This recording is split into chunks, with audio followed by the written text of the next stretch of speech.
So let's see, mastering the reading comprehension section. First off, simply read a lot and do a lot of reading comprehension passages. There are nearly 400 released LSAT Reading Comp passages, plenty of practice material.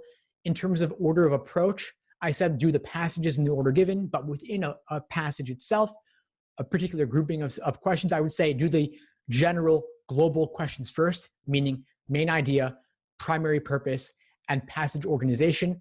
Then the more detail-oriented reading comprehension questions that refer to a specific phrase. And then finally, the tougher, more inferential questions.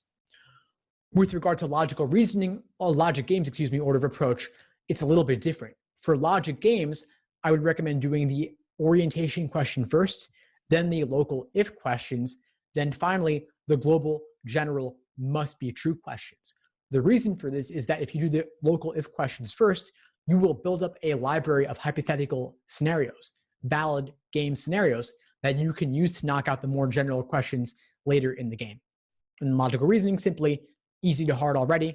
Skip the toughest ones, like let's say for a lot of folks, it'll be the parallel questions or the principal application questions that are a bit more wordy. Skip those, flag them, come back to them at the end.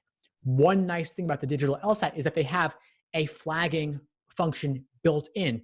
So you can mark off a question, and at a glance on the bottom of the entire section, you can see which questions you flagged to come back to at the end at a glance. You get a bird's eye view of all the questions you've done, which ones you've bubbled, which ones you haven't. And that's a bonus. Hey, for the digital LSAT, no more time gridding in solely filling in that oval with your number 2 pencil. Instead, it's instantaneous. You click or tap, you're done.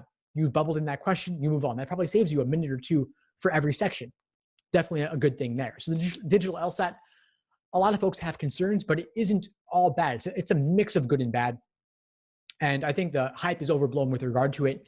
There have been a number of tech issues with the tablets not always working properly, but LSAC is hopefully working out the kinks with each successive test administration.